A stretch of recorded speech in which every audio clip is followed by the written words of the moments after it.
how each person needs to improve. That's where I spend my time thinking. That's right.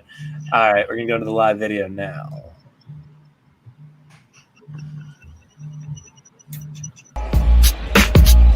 Embiid stepping back and stroking two. Bogdanovich thinking about a three. There it is. Yes! See it again.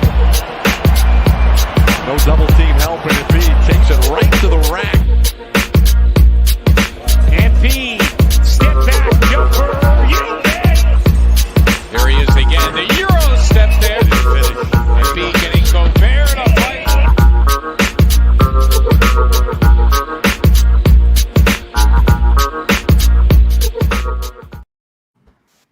What's going on, everybody? It's a Monday night, July 5th, on a long weekend, long holiday weekend. This is the Feed to Embiid. I am your host, Austin Krell, along with my guy, Jason Blevins, covers the Sixers for the Painted Lines, as well as 97.3 ESPN. He is indeed a double agent. And we have Mike Small of the Killin Me Smallz Podcast and of the University of North Carolina. Gentlemen, how are we? Well, I don't have a North Carolina degree. I did work there, but I try to give you credit, and I will count it though. But I'm already missing Zumhoff's voice from the opening. There we go. I know. It's that took me by surprise. I was very shocked that came down the way it did. What a legend! What a joy! And we got to get him on your podcast, Austin. You know, it's funny is there actually was a never published episode with Mark Zumhoff. Oh, really? Why didn't you publish? Because I think the timing of it was just like by the time it was ready to be edited, or by the time I had time to edit it, the game that we discussed was already passed. So it was sort of like, so rookie mistake. Yes. Yeah, you got to go evergreen with this stuff. Yes, it was. Yeah, I got one for you guys. 1987. I was his intern at Prism Sports. Wow. It was Mark Zumhoff, Larry Rosen, and Ken Adelberger, and I used to run the teleprompter and log games and tell them when cool dunks happened and goals and touchdowns and whatever. It was pretty cool. Well, in my experience, he was always a very kind soul. So he will be missed. He will be. He was a legend in the game, and I would say the next voice should not try to fill the shoes, but rather be their own authentic individual self, because you just can't be the next Mark Zumhoff. There is no next. There's only one. You got to be yourself and stop trying to do things that you just can't fulfill the shoes. You hear that, Matt Murphy? There we go. I wasn't directed at Matt Murphy, though. It was just in general. Although my suspicion would be that Murphy would go to radio and McGinnis would step up to the TV. Yeah, I think that would be a good choice. Yeah, probably up to Tom. Yeah. All right, gentlemen. So we have two things to discuss today. This is kind of a last-second one that I threw in that I didn't inform you of prior to. But I'm out. Or yeah. No, this is some sort of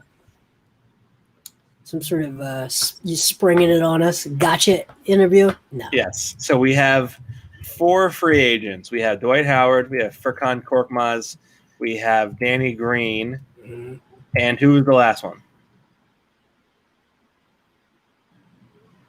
Is this a quiz? I didn't realize. No, this is a question. Like I'm dead serious. Danny Green, Dwight Howard, Furkan, and I don't remember. I just remember every time I see it on social media, I'm thinking I'm fine if they don't take any of them but Danny Green. But that's right. So what we're gonna do here first, we're going to predict whether each guy comes back. Really. So we'll start it off that way because I feel like that's a pretty pressing topic. And by the way, that free meanwhile, I'm looking it up. Yeah. Yes. Mike Scott. Yeah. Okay, Mike Scott. We're already counting him gone, so it's already out of our brains. That's why I forgot, because it was Mike Scott. So those 4. I guess we'll start off with Danny Green, because it feels like a pretty obvious one. They have the early bird rights on him, so I think there's a lot of reason from a financial standpoint to bring him back, even if maybe it's a little bit expensive. I think he was invaluable to the team, and I would certainly bring him back. And by all accounts, the tea leaves would say that I think it's probably maybe a favorable scenario, but apparently he's pulling a JJ Redick, as it was termed to me, where he's going for the big payday. So we'll see what the big payday looks like. Maybe it's Philly, maybe it's not. Jason, what do you think? Well, that's interesting, right? So how did JJ Redick work out in New Orleans for the Pelicans? I'm not sure it really worked for them. It worked out great for him. Danny Green, I'm trying to think of a situation where a sign and trade as part of something else might make sense to a capped out team. I'm sure that exists. I just have to look. Maybe a New York Knicks, something like that, where I think the Knicks have plenty of space, but they can sign some free agents, spend their money, and then do some sort of sign and trade with a team for him. So there's scenarios. My sense is, I think I saw this somewhere. He does not expect to be back. So I think a lot of it's going to hinge on Ben Simmons. Yeah.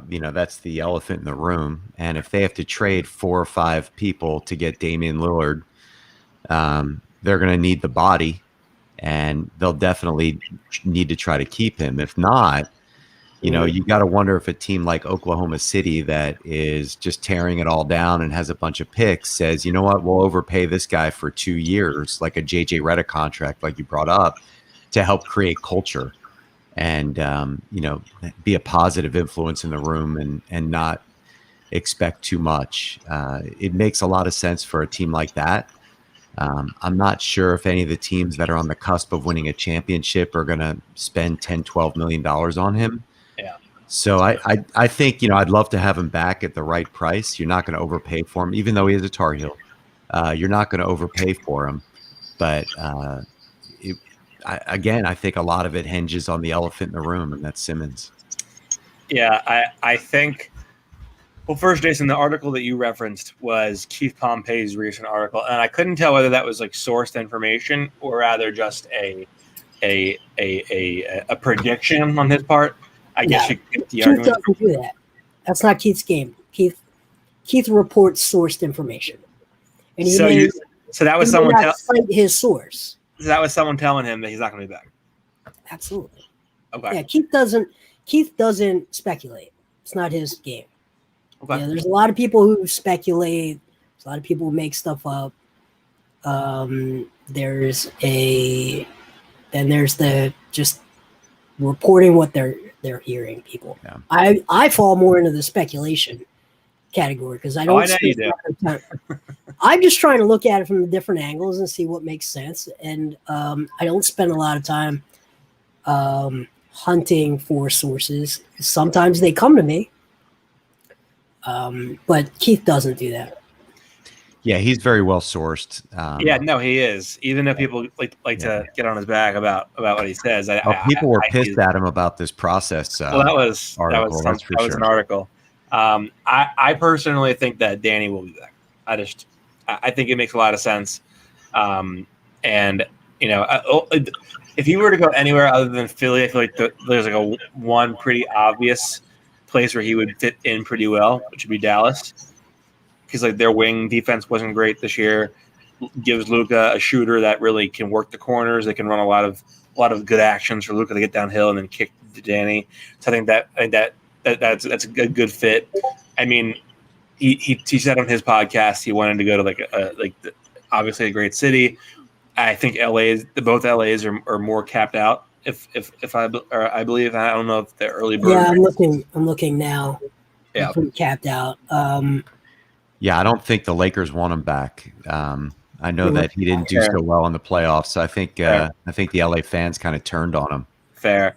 What about the Knicks? I mean, he's from Long Island. Again, a team on the brink of winning, or at least trying to build that culture. Definitely a Thibodeau kind of guy who can shoot.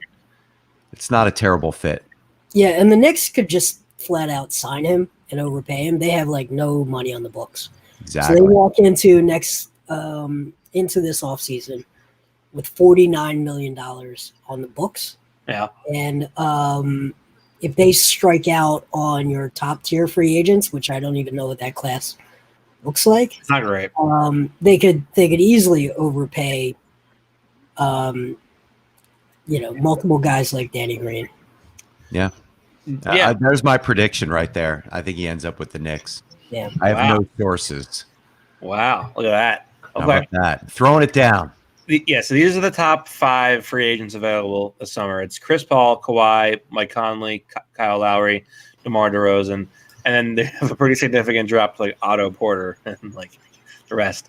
I don't know. I feel like the Sixers have the ability. Yes, the Knicks could sign him outright, but I also don't know. Maybe he thinks that situation isn't a winning situation. Like that would be detrimental to him winning a title. But it is though. Oh well, he's got the titles. I know, but I mean, you also have to make money and make the playoffs. Yeah, and that's fair. I have a suspicion that Joel liked playing with him, and if that's the case, I suspect he would be back. I don't think he disliked it, but I'm trying to think through all of the times when Joel likes a guy, he will bring him up unprompted in interviews, and I'm trying to rack my brain for any time he brought up Danny Green. Well, he brought Ben up in Game 7 unprompted, so that was that gave me all I needed to know. Well played. Anyway, we'll go to Furkan Korkmaz next. That will be the next guy. My guess would be no. My guess is that Furk gets an offer like from your Charlotte Hornets, just for an example, and they give him like $8 to $10 million per year, 3 years. That would be my guess. Wow, can you see Furk getting a $24 million 3-year deal? That's insane. That would be. He can slot right into that Cody Zeller slot. Yeah. There we go. The Cody Zeller slot. That was something that someone from the Sixers said that they project his value could be. So I was taken aback by it. I was like, well, I hope for your sake you don't offer that money. But that's me. It sounds like you both are in agreement on that Furkan won't be back. Yeah, watch him go to the Brooklyn Nets. There's my prediction. He and TLC. Yeah. Yeah. It seems to be a graveyard for ex-Sixers who can shoot a little bit. Well, but how's Brooklyn? I don't think he makes Brooklyn sense. Is way at the apron. They couldn't. Yeah. They would have to do some gymnastics to make a contract like that work. Yeah. Would Furk sign a mid-level exception? I don't know. But I think they're too close to the apron. Actually, they're at $165 million. Yeah, they're way over in the luxury. Again, if Ben Simmons, Tyrese Maxey, and Matisse Thybulle and a bunch of picks go to Portland or Chicago or whatever, Furk's deal's not that bad. You sign him for 2 years, $20 million, I guess, depending on, because there's not a lot out there which sounds terrible because I don't want him back, but it just so much hinges on what they're going to do with Simmons. Yeah, my guess would be he's not back. That's just me though. Mike Scott, I think we can come to a quick conclusion on this one. By the way, low key on Furk, don't count out a place like Cleveland where he's got some connections.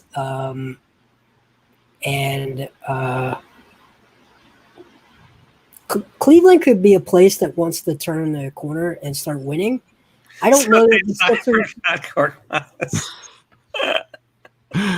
No, but I don't know that they.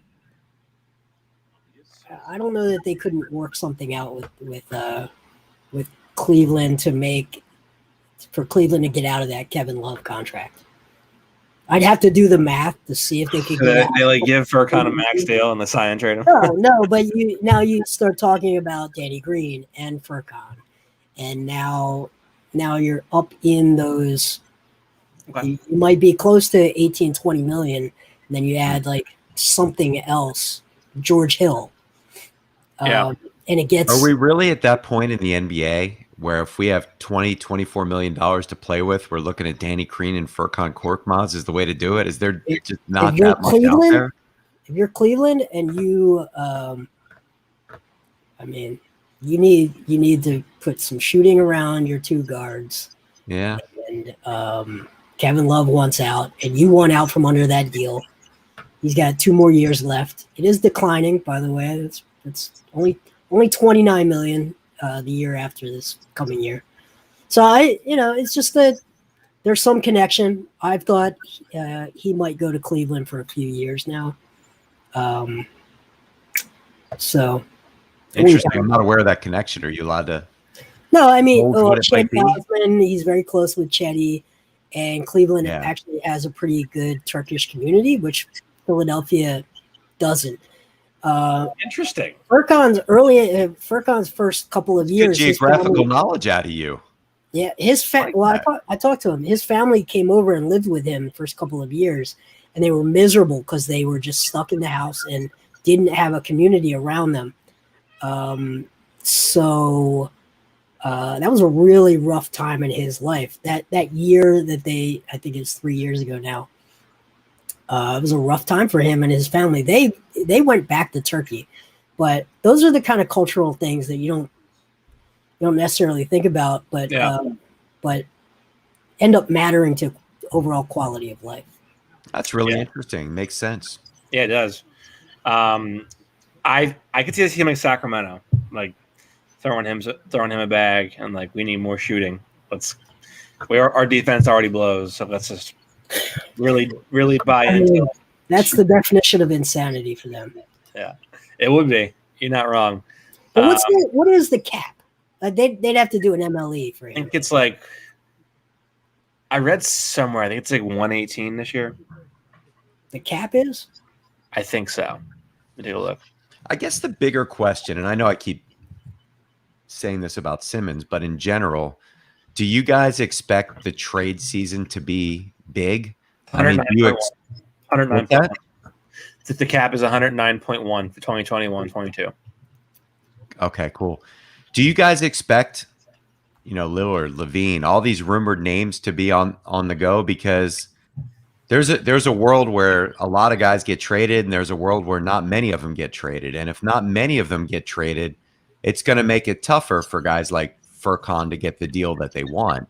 But if there's a lot of movement and there's a lot of bodies flying around, then there needs to be bodies replaced and that sort of thing. So I'm curious what you guys think in terms of, do you think there will be as much activity as we seem to anticipate on the trade machine in the Twitter universe?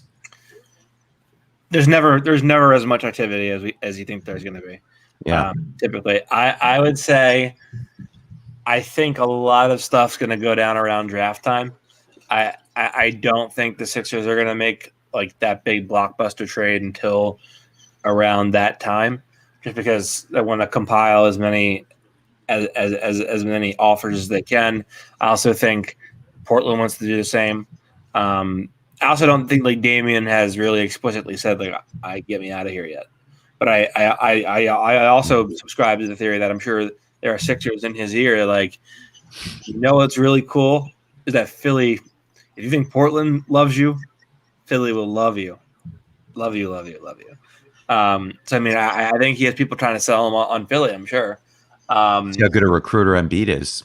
Well, it would help if his former teammate Seth Curry was not as introverted as he appears to be. So that's not exactly helpful, but we'll see. But Dwight Howard, getting back to the question. Hold on, let me just weigh in on the trade thing. I think it's going to be really active because I think when you look at some of these teams that have really risen up in the last 2 years, you can write off some of them from the bubble, and then you see the Atlanta Hawks and the Knicks, especially those two, rise up. And then you see the Charlotte Hornets finally starting to trend upward, maybe. Those teams that haven't turned that corner, the Chicago Bulls, the the Sacramento Kings, the that tier of teams that are either stagnated, starting to fall backwards, but watching other teams rise up. Those GMs have a lot of pressure to make something happen. And you every day you spend with a young star that starts to get into their mid-20s, the pressure rises. You get diminishing returns on improvements. And there's a lot of science on this, like what age these guys tend to make their leaps. And once they get past that age, they tend to just have incremental improvements. So the GMs in those tier of teams are either going to be on their way out or under a lot of pressure. And those are the kind of teams that if I'm a Daryl Morey and I'm an experienced GM, I'm really spending a lot of time to understand their values, what they care about, and what pressure they're under. So that's stuff that happens all year. You should know all of that stuff before you pick up the phone to talk about a trade. But I do think there's going to be a lot of pressure on that sort of teams that have exciting talent that hasn't translated into wins.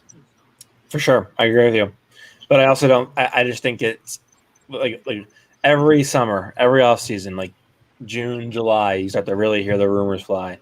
And then it's like maybe one or two big trades. People get cold feet. They do. Yeah. So I just think it's I could very well be wrong. I just think it's never as active as you think it is going to be. But that's just – I mean, I'm also only 25. Jason, you've been around for a little less than little less than 2 times as old as me. So I think you have more experience in this thing than I would.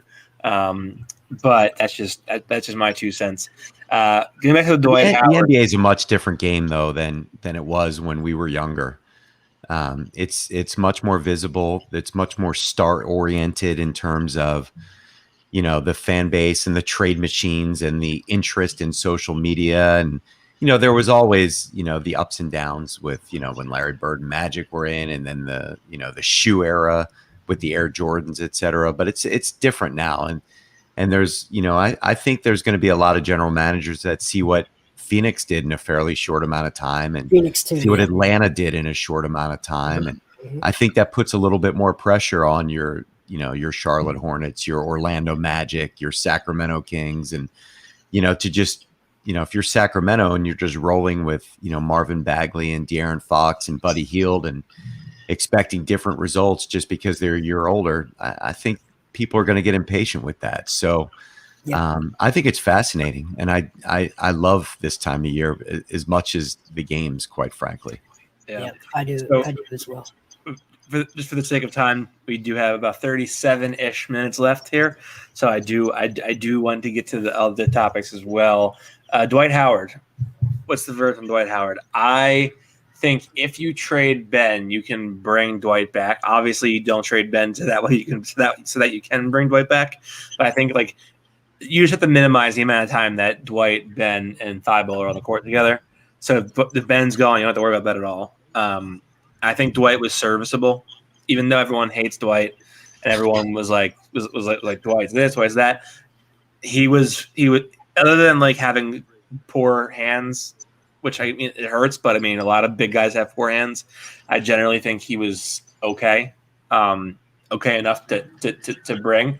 I also think like center's a position where once you get past the first unit center, you're not trying to find like, oh, who is this next ultra dynamic shot creating big man? Like, no, you need either a rim runner who can catch lobs at the rim, or you need a stretch five. So I feel like you can find specialists either way and have like a third center behind, you know, Joel if Dwight is having a tough stretch.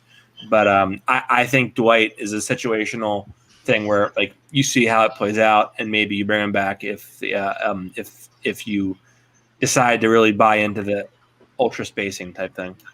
I'm going to feed our fan base, and I'm going to say that I agree with everything you said, and also I just do believe that Daryl Morey likes to have. He talked about it at the trade deadline, optionality Yeah. for the bigs. And I think he truly believes that, as undersized as he may be, Paul Reed might be a guy that against certain matchups, certain nights, they can throw him out there for those backup minutes. And whether it's a Tony Bradley type or a They could re-sign him, by the way. Howard type, whether it's, you get like a big guy that doesn't have to play every night and his minutes may fluctuate wildly based on matchup. But you have that defend in space third big, and you have basically your two different weapons that Doc Rivers can use per night, instead of this very rigid rotation that they had at the end of the season, where they really had no third option that Doc trusted. Yeah. One of the very few failings of Daryl Morey in his first year was not getting a stretch five. And I think it really, really hurt them at several points in the Atlanta series, especially. Look, Dwight at this point is what he is, right? I mean, he's going to be excitable. He's going to be an agitator. He'll agitate his own fans with getting a ridiculous offensive foul when one of his teammates just made a three-pointer and it gets waved off. He'll pick up a technical foul at the least opportune time. But then there's times that he really is, useful and beneficial and bring you energy. And I like what Jason said, because if Paul Reed can provide some of that stretch five ability, that would be great. Although I'd love to see them bring in somebody that can hit threes at the five position, which would solve a lot of problems. Yep. So if you're going to get him on a minimum contract, I'm totally fine with it. Yeah, and I don't think anybody's going to give him more than that. So, yeah, I agree. I don't think he was nearly as problematic as the numbers say he was. I mean, those numbers are all very much like they're good numbers, and I think, admittedly, even I use them, but they are very much so numbers that you can disprove or talk down if they don't support your argument. Do me a favor, go find me the backup center where the team didn't crater and fall off a cliff when Joel Embiid walked off the floor. It's just there's something about not many teams have Joel Embiid. So. No, I'm saying legitimately his entire career. I the other team breathes a sigh of relief when he leaves the floor and they go on a run, and that is just as his backup. That is what you're going to deal with. Yep. Instant confidence, instant swagger. Now they're going to get they're going to put it on you. And that's just the life of being Joel Embiid's backup. Yeah, I agree. All right, so we're going to transition into our next topic of the show, and that's going to be summer homework for each of the Sixers. Jason, you did write an article for 97.3 ESPN on this very topic. Yeah.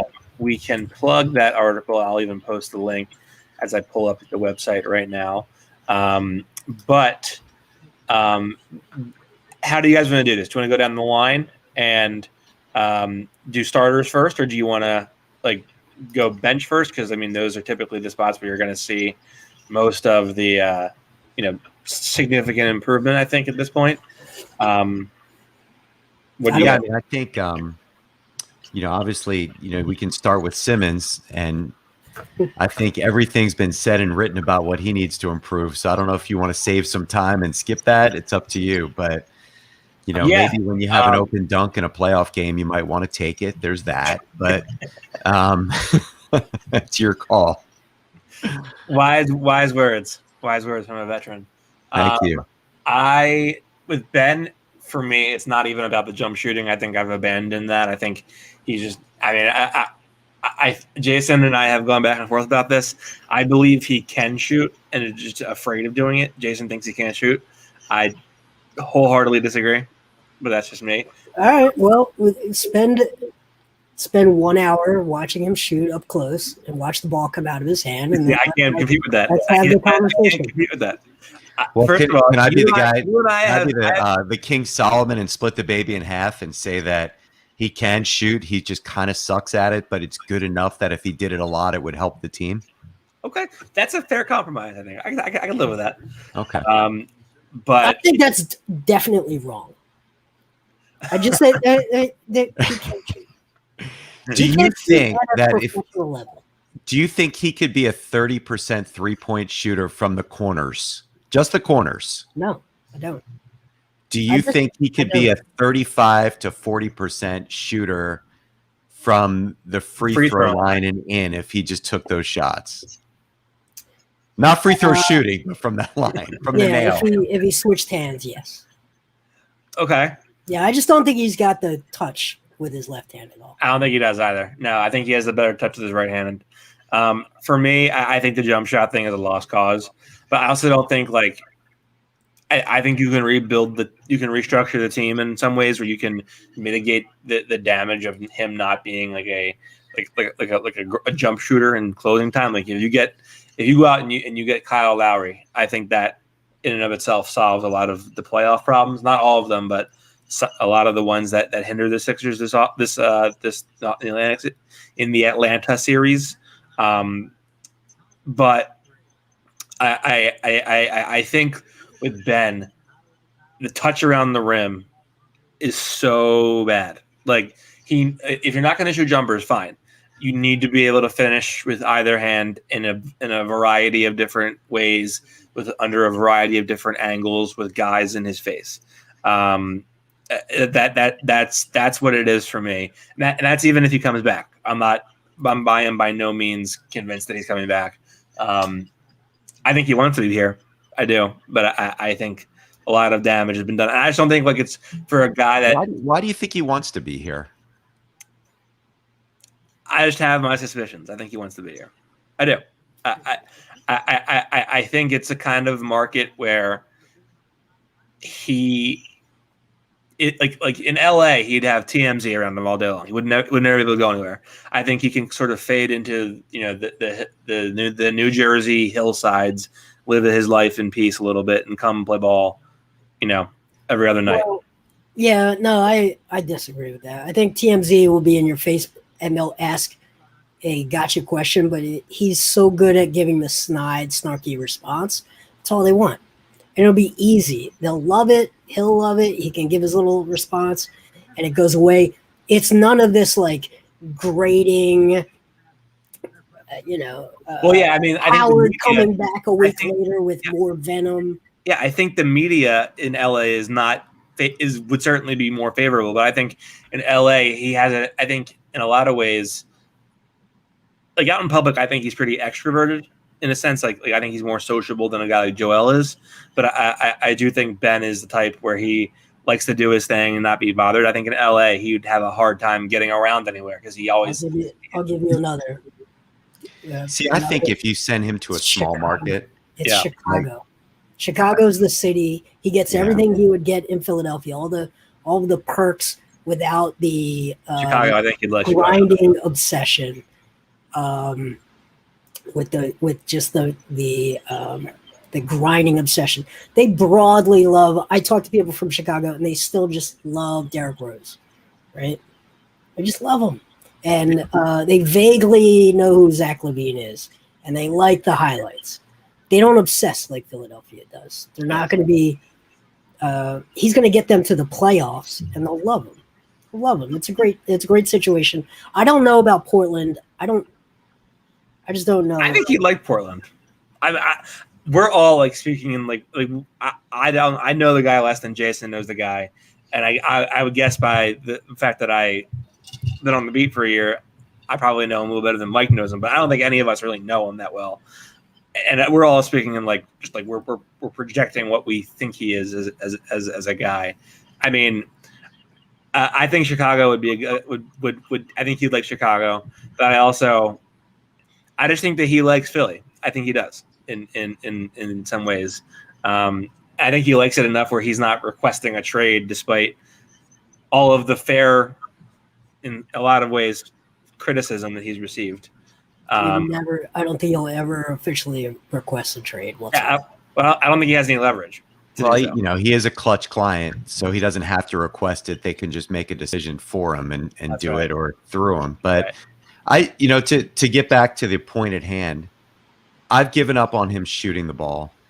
all I ever wanted, and I said this actually at the beginning of the season, if he could be a 70% free throw shooter and that gave him the confidence to dunk the ball when he's within 2 feet of the basket and he played great defense, I would be fine.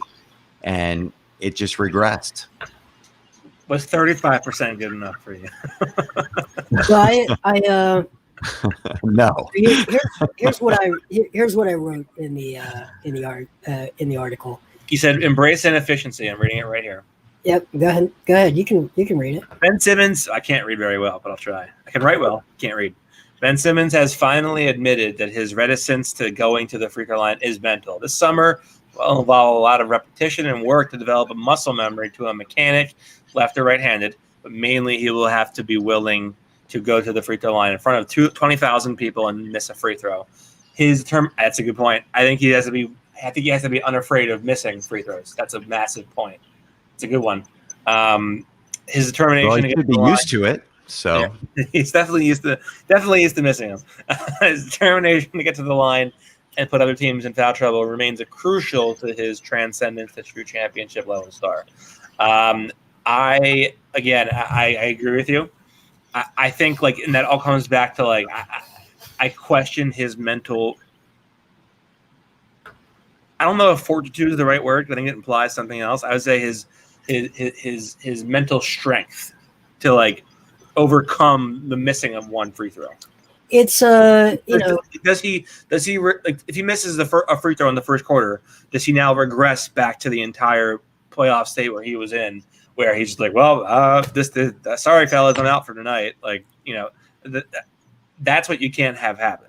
That's the true test, I think, here. He had a breakdown. He had a legitimate breakdown in the playoffs, and it got the best of him. Now, I've shared this with you guys offline, and I really believe this. He's gone through some major family issues this year. We don't have to get into that, but between that, a very embarrassing breakup, TMZ style, as you mentioned, and some, again, it's been a really, really difficult year, and Lord knows what goes on between his ears.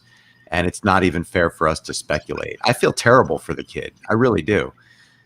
But I just can't see a situation where you bring him back. And if he goes to not in LA, not in New York, not a Boston, maybe not even a Chicago, but if he goes to a Minnesota or an Oklahoma or a Portland or whatever, and just gets it. I mean, it's not a fair thing to do to him in some ways, but if he could be the man, be that guy that scored. Well, if he could be that guy that scored 42 points on Rudy Gobert every night without anything looming over him to build it up again, I think that's his best shot, quite frankly. I think we should relocate Philadelphia to Portland. Just pick up everything and move to Portland, all of us. And then it's a beautiful city. We'll call it a different market. Yeah. This is actually a good question before we move on to the next guy. I got a question for you guys. What would our situation look like right now if Fultz panned out to be who we expected him to be? This is a fascinating one. So if Fultz pans out, number one, you have your shot creator in the half court where you don't have the issues in the playoff series the way that you do. You also don't trade Jimmy Butler, so you probably still have Dario Saric and Robert Covington. So you have defensive depth on the wing.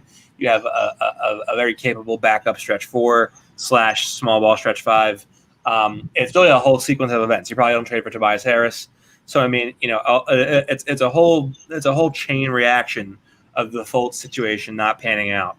And so I think those are all things that, unfortunately, this is where the team is because of it. But I think that's a whole domino effect that is sort of like a butterfly type thing where it changed. It had repercussions down the line, and it's like a parallel universe, if you will. It just became a lot easier to construct a team architecture with him filling out that slot. You look at Phoenix and you say, why is Phoenix in the NBA Finals? Because their architecture is perfect. Yeah. There are three guys. Not only do they have three really good players, but they are all in extremely complementary positions. You have the point guard. You have your 7-1 center who's mobile, can catch lobs. And you have just an insane bucket at 2 guard with size. So those are the elements that championships are are made from. Now, I don't think we all saw DeAndre Ayton taking this leap this year, but CP3 certainly brought it out in him, and that's what a point guard does.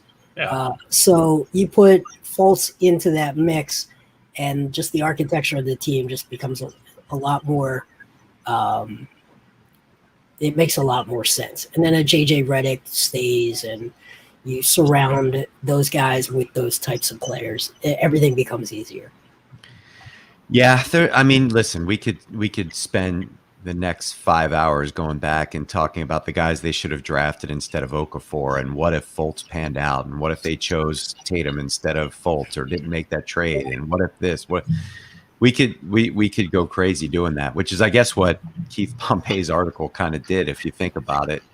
But in any event, I think that the one thing that's bothered me more than anything is you look at all these guys that kind of grew up together, right? You know, Embiid and Simmons and would have been Fultz. Where was that veteran go-to leader on the court?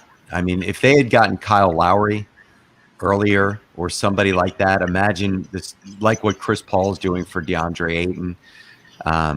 That's, you know, as long as we're talking hypotheticals, and, you know, you traded for Jimmy Butler. What if you traded for a point guard where Simmons doesn't have to be the one relied on, and you had somebody who was a veteran leader that was able to call it out, that everybody respected?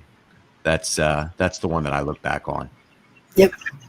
And at the time, I was not pro sign Kyle Lowry for $30 million for 4 years at age 31. I was not thinking that's what they should do.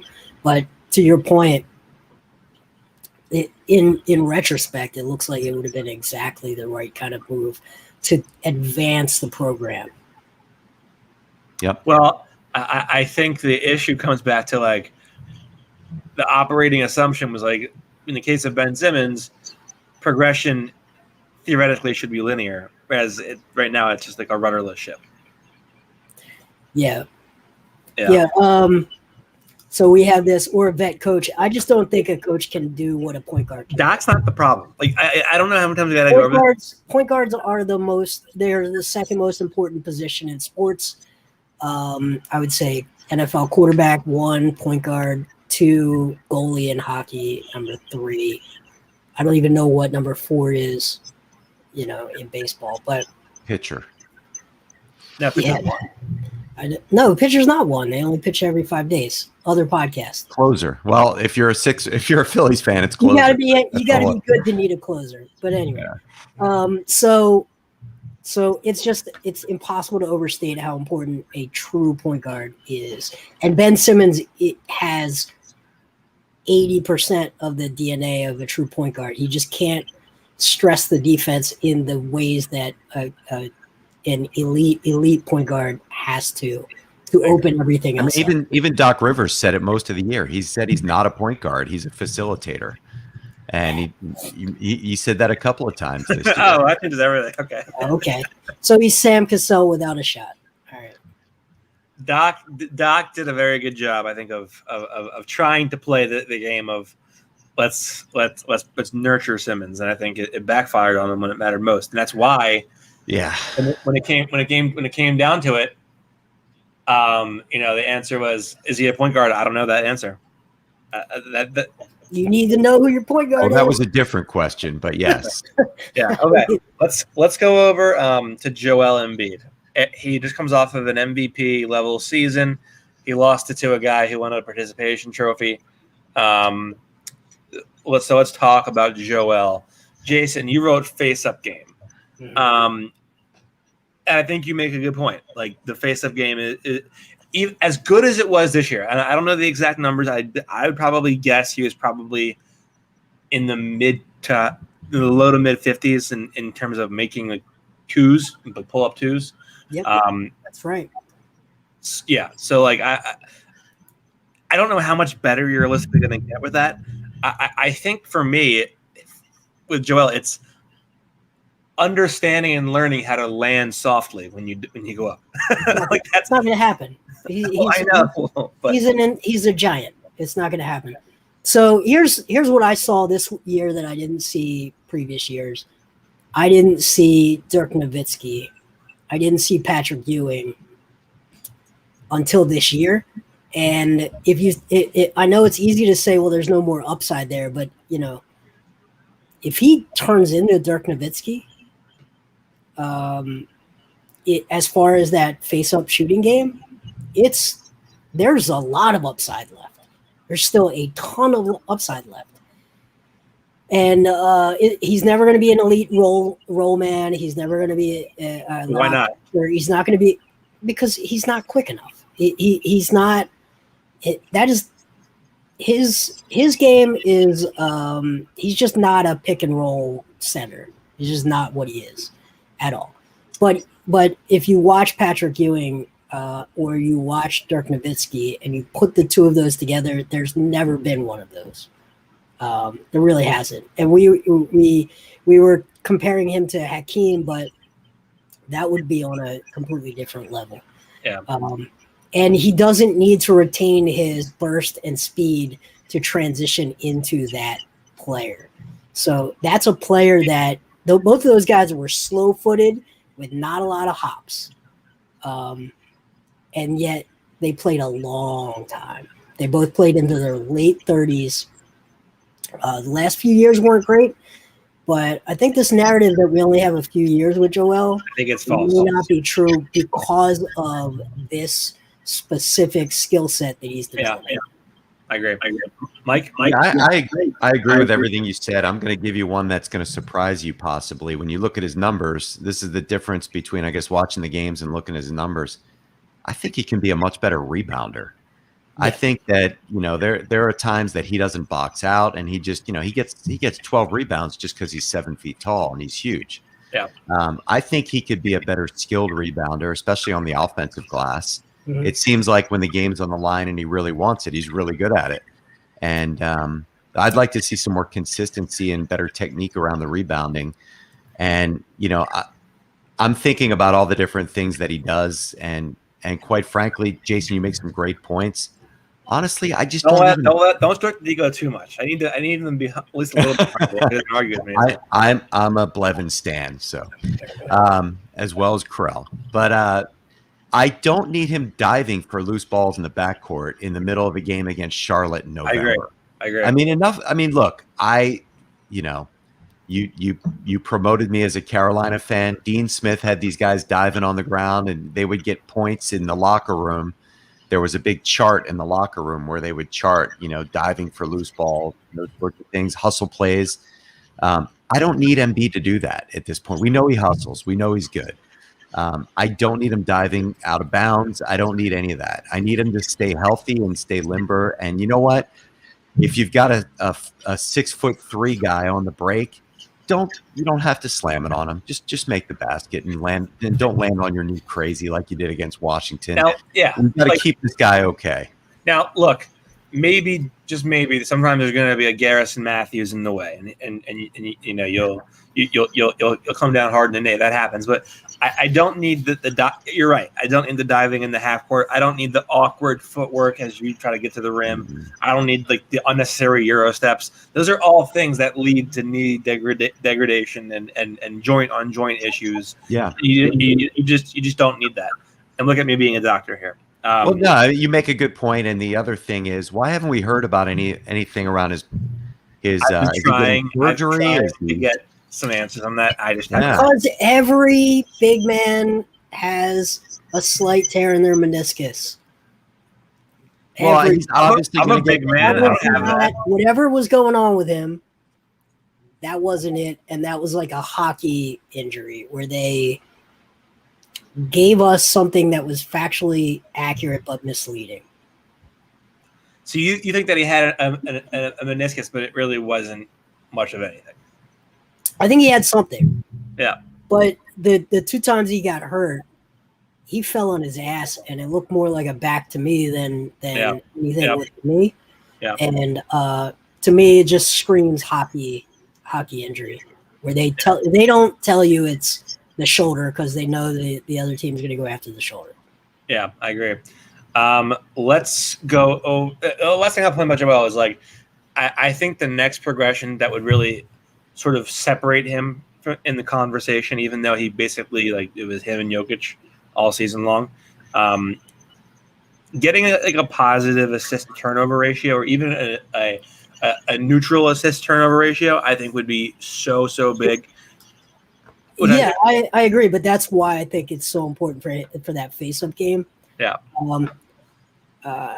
It's so important for him to be able to see when he's faced up on the wing.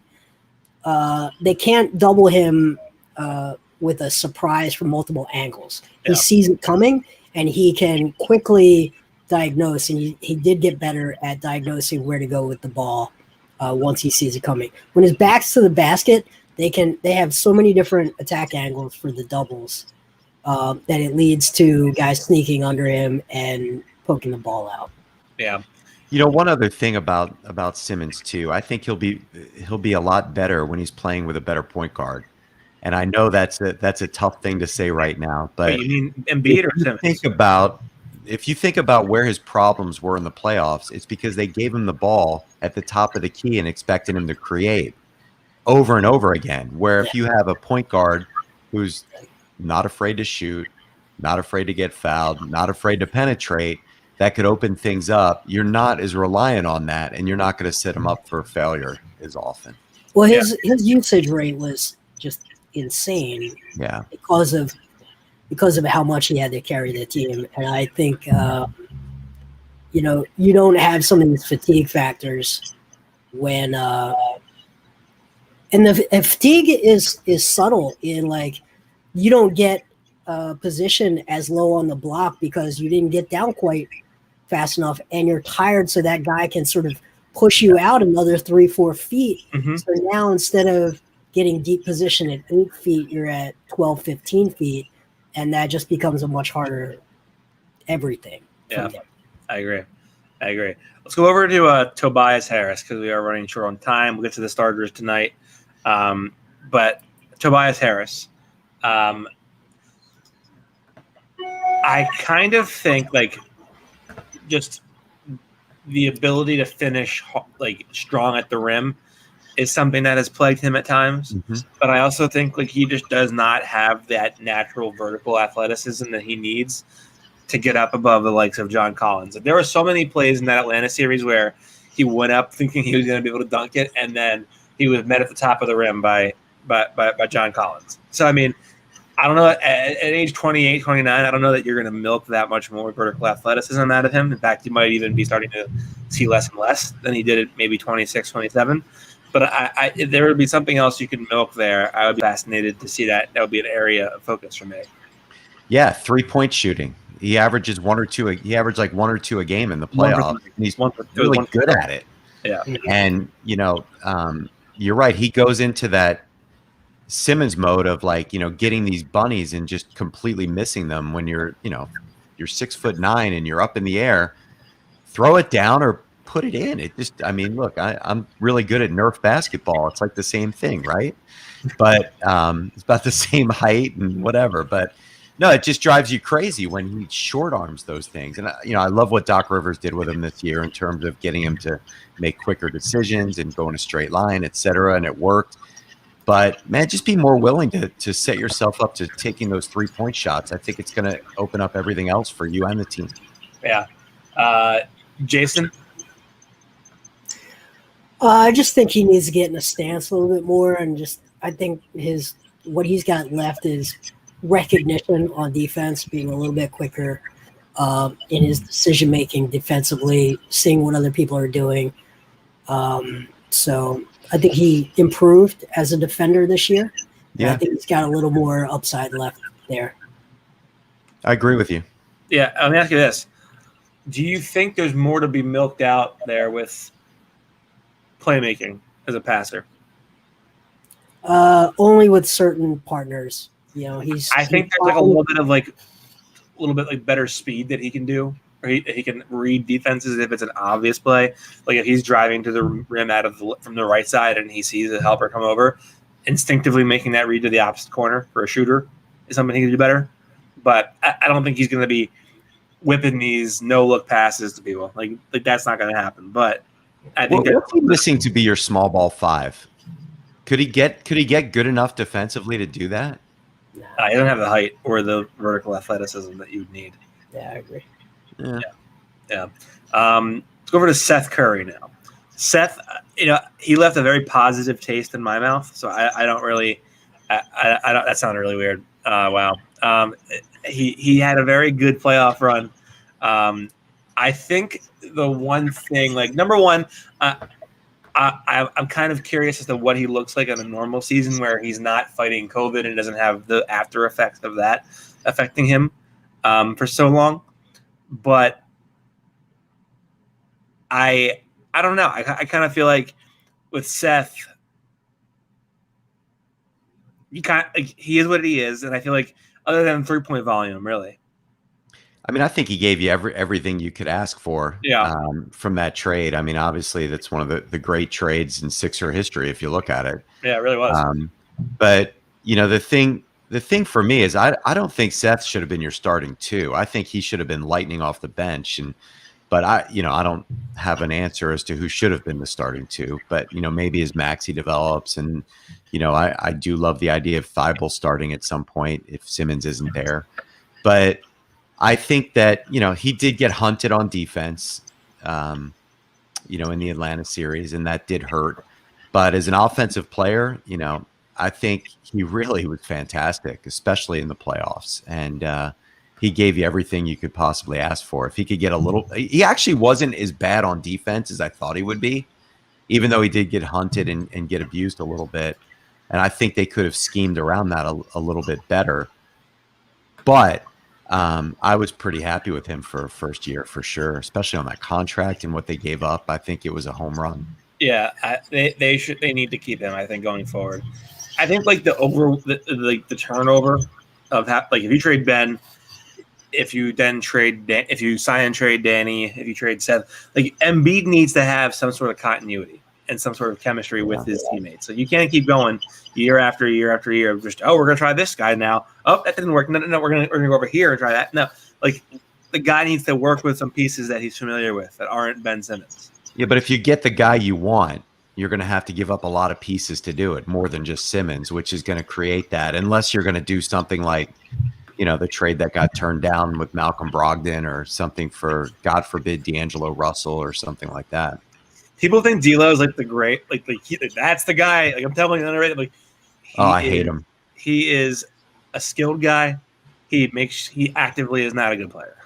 No, he's terrible. I don't want him. Jason, your thoughts on Seth Curry? I think you guys nailed it. Let's move on. All right. Last starter for the day, Danny Green. Is there anything? We already talked about Danny Green. There's no upside. He's 34, 35. He makes a lot of corner threes. There we go. Top of the arc, I would maybe get a little better at that. But Tyrese Maxey. Let's go over Tyrese Maxey real quickly. Yeah. That's a good one. Go ahead, Jay. You can go first on this one. I think it's really important to figure out over the next 3 months, is Tyrese Maxey a point guard or not? And when I say that, I mean like a floor general, right? Is he a point guard? Not does he play the lead guard position, initiate offense, and put pressure on a defense? I just think it's super important for him to figure that out and run a team every day in the gym. At his age, every day he plays 5-on-5, he should be running the point position and knowing where his guys are going to be, how they flow into their spots, everything that Ben Simmons knows and has learned his entire life. Everything that you name your top 10 point, Mike Conley is the guy, right? Can he become Mike Conley? And if he can become Mike Conley, you now have a really, really interesting player. Yeah. If he's not Ja Morant or Mike Conley, then I think the big thing I want from him is to just consistently take that one extra dribble and get all the way to the rim, and not settle for the pull up 12-footer. Because I think teams, speaking about D'Angelo Russell, the thing that keeps him from becoming an actual good player and makes him just an impressive player is that he will settle for that jump shot, that 12-foot pull up in the worst possible times. And that's what other teams want you to do. So, it's a huge offseason for him because. Well, what's your confidence level that he can get there? I see him as a lead guard? Point guards are point guards. They're made. I mean, that they're born, right? And I don't think you start learning it at 19. I think you have to learn it at like 13. And he's a guy that has he's been a score first guy. So I don't have a huge confidence level in it, but he's still 19 or 20 years old. So, just that would be my homework assignment for him. Every day you do nothing but see how many assists you can generate. That's it. The Ben Simmons School of Basketball. Do you guys see? Would you feel comfortable if the Sixers traded Simmons for Zach LaVine, starting Maxey at the point? Yes. Which is kind of how you have to start thinking about this. Mm-hmm. I think you go like a 3-guard lineup. I could be talked into that for sure. Absolutely. Because I feel like perimeter defense is very important, but it ultimately, like you can win a championship without having great perimeter defenders. You really need the defensive anchor to be your center. So, and you have a good defensive center. You need the shot creation out of your perimeter guys, and I think having like a 3-guard lineup of like Zach, Tyrese, and whomever else. Curry, fine, just for the sake of conversation. Curry. I think those are present a lot of dynamic things there, and then Tobias is a creeping into positive, but basically neutral kind of defender. Joel is a very, very, very good defender, obviously. I think those are all things that work. For Tyrese with me, I think the one thing is like he's not on the scouting report yet. Teams are going to see film of him in his rookie year. They're going to game plan for him. Once he's more in the rotation, there's going to be a scout on him. So the layups that were once basic or elementary or were, these are things I prepared for, those are going to be taken away.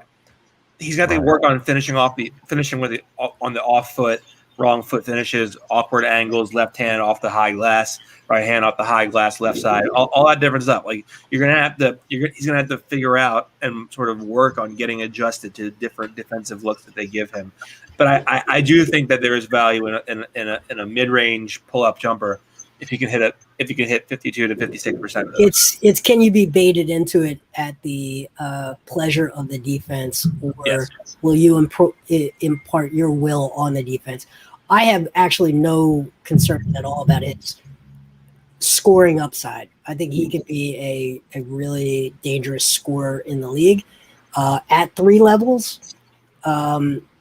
So it's just he's not the right size to be a guy that can only get his own bucket and win you a championship.